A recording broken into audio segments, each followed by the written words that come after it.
Hello, I'm Dave Hawk. I'm the ecologist with the Conservancy, and today I want to talk to you about this little problem called garlic mustard. It's a plant that is invading into our hardwoods in particular and upsetting the natural ecology of what's going on in there, and eventually even stressing some of our big mature trees. So today I want to talk about why we're concerned about garlic mustard, how to identify it when you're out and about, and how you might be able to help with the controlling the spread of garlic mustard. So we're going down the trail here a little ways. We'll find a patch and we'll come in close and I'll tell you all about garlic mustard. The reason we're concerned about garlic mustard is that when it grows, it disrupts the soil fungus, the mycorrhizal fungi that's in the soil. That fungus helps transfer nutrients from the soil to the tree roots and to the roots of trilliums and fawn lily and spring beauty. When garlic mustard comes in, it totally disrupts that process, takes over, so the only thing that takes advantage of that soil nutrient is the garlic mustard. So we're trying to find ways to control the spread of this garlic mustard so that it does not take over the forest floor, and if it should, we would then see the larger mature trees being stressed because they can't get enough good nutrients and minerals due to this thing interrupting that nutrient flow. So we need to learn to identify it, know exactly what it is we're looking at. Don't mix it up with a violet or something like that. We're going to show you how to deal with garlic mustard. So here we have a typical patch of garlic mustard. It tends to grow in clumps. By the time we get into late May, the flowers are coming out. It's a little easier to see when you walk along. To identify this plant, I hope this will focus for you.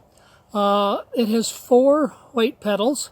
It's in the family Cruciferi, which is the cross. So we have the 4 petals making an X or a cross mark when you see them. So all the mustards in this family do that. They have those 4 petals.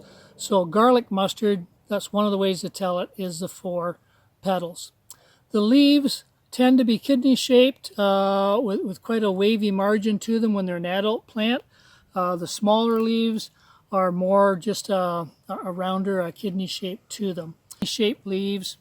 The root usually has a purple tinge to it. You have a little purple cast to it as well, right where the basal leaves come in. And when you do pull it, you'll often see the root has kind of an S shape to it, which is very indicative of garlic mustard. So 4 white petals, about knee high, the kidney-shaped leaves, the purple base, and the S-shaped root are all clues that you've probably got garlic mustard that you're looking at. Now that we know what garlic mustard looks like, how to identify it, what do we do about that? We need to pull it out. The plant will be here for about 1.5 years. It starts, well, actually last spring about this time. This is a very small plant. It grew all last summer just with leaves, no flowers. It stayed those under the snow all winter long. As soon as the snow melted in the spring, it started growing up to the mature plant we see now, and we start seeing the flowers, which of course will be producing the seeds. We need to interrupt that cycle to ensure that no more seeds are added to the soil. So to pick garlic mustard is actually quite easy. You just grab it by the base, give it a wiggle, and it should just come right out. It's got a taproot. We talked a minute ago, that S-shaped taproot to it. Once we've picked it, what do you do with it?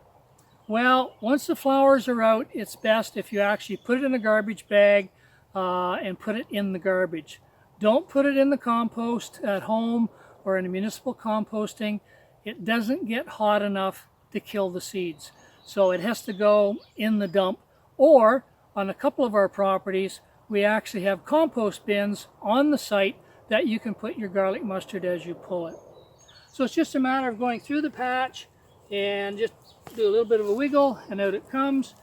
And before you know it, you're going to have a big handful of garlic mustard. It adds up pretty quick. The thing is, it is edible. If you want to take it home, that's fine. Just be careful you don't spread any seeds around.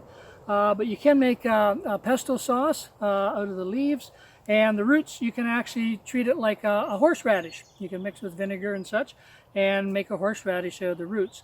That's why it came to North America. It's an edible plant that came from Europe. But as we were saying earlier, it's escaped from the gardens, it's gotten into our woodlots, and it's causing a problem. And we really need everyone, whenever they have a moment, just pull some up on the way by, stop the seed cycle from replenishing itself, and hopefully working together, we can all control the amount of spread and the density that garlic mustard will have in any woodlot.